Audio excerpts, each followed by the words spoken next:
They say moving into a quiet neighborhood should bring peace. But what if your own community turns against you? Imagine paying good money for your dream home, only to have a handful of power-hungry HOA board members treat you like a trespasser on your own property. It started small, a petty rule here, a warning letter there, but within weeks, their harassment escalated into fines, threats and demands that defied all logic. I thought I was just dealing with nosy neighbors. I had no idea I was stepping into a war. How far can an HOA really go before someone pushes back? When we first moved into the neighborhood, it felt like a dream come true. The streets were lined with neat lawns, the kind of place where every mailbox matched and every hedge was perfectly trimmed. On the surface, it looked like the picture of stability, a safe, quiet community where families could grow, kids could ride their bikes, and neighbors waved politely as they passed. For us, it was more than just a move. It was a fresh start. After years of saving and struggling through rising rent, we had finally found a place to call our own. The house wasn't the biggest or the flashiest, but it was ours. A modest two-story with a backyard big enough for summer barbecues and maybe, one day, a small garden. I remember walking through the empty rooms the first time with a smile. I couldn't hide. The echoes of our footsteps felt like a promise. We were finally home. At first, everything seemed perfect. The neighbors on either side introduced themselves, offering small talk and friendly welcomes.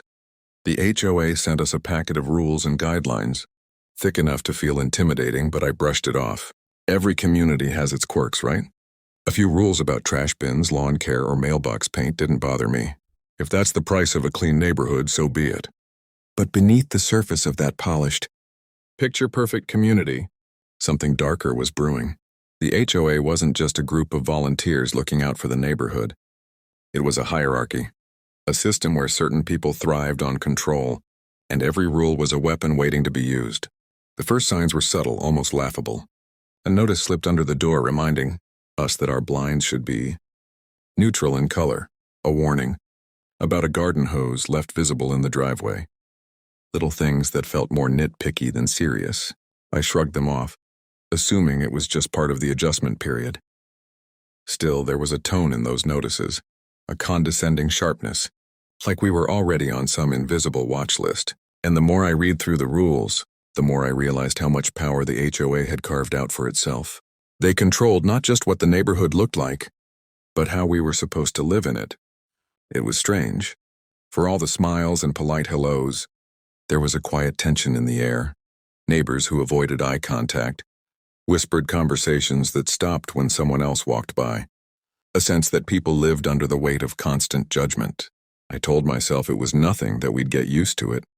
But deep down I couldn't shake the feeling that our perfect little neighborhood wasn't as friendly as it seemed. I didn't know it yet, but the real fight hadn't even started.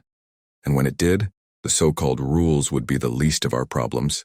The first real sign of trouble came in the form of a bright orange notice taped to our front door. The wording was stiff, almost cold. Violation of community standards, immediate action required. My crime? A trash can left at the curb past 10 a.m. on pickup day. At first, I laughed. It seemed absurd that something so minor could warrant an official notice. But as I read further, the tone wasn't just firm, and it was threatening. A fine of $50, with the warning that repeat offenses may result in escalating penalties. Remember thinking, who has the time to monitor every single trash can in the neighborhood? I paid the fine not because I thought I was guilty, but because I wanted peace. That's what most homeowners did. Pay up, stay quiet, and avoid being singled out. But the thing about giving in to bullies is that it only encourages them. Within weeks, more notices appeared. One about the color of my mailbox not matching approved shades. Another about weeds in the backyard that weren't even visible from the street. Each came with a fine attached, and each felt more ridiculous than the last. By the third, I was furious. It wasn't about money anymore, it was about principle. The pattern was clear. Someone on that HOA board had decided to target me, and soon I learned exactly who it was. Her name was Linda, though most of the neighborhood had another word for her. The queen of the HOA. She had lived in the community since it was built, chaired every board meeting, and walked the streets like she owned them. She had a sharp smile, the kind that never reached her eyes. and a reputation for making life miserable for anyone who didn't fall in line. The first time we crossed paths, she didn't introduce herself or welcome me to the neighborhood. Instead, she tilted her head toward my front yard and said, "Grass should be no more than 3 inches high. Yours is at 4. Then she walked away without another word. That was the moment I realized this wasn't about rules. It was about control. Soon the fines grew bolder. $100 for a garden hose left coiled by the garage. $250 for unapproved window treatments, blinds I had purchased at a standard home store. And then came the letter that truly pushed me over the edge.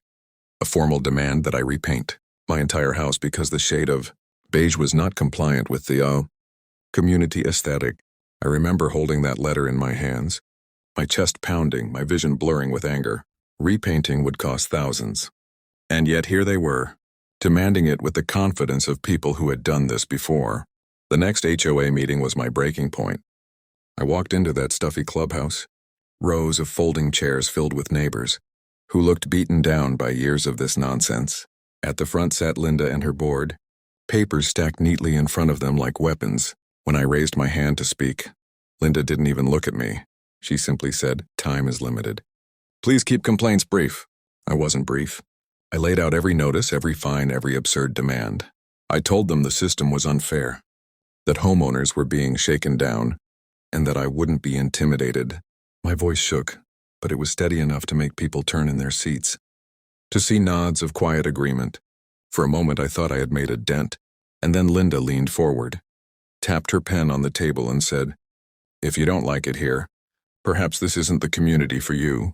It wasn't just dismissive, it was a threat. That night I realized I wasn't fighting a set of rules. I was fighting people who thrived on power, and the deeper I dug, the uglier it got.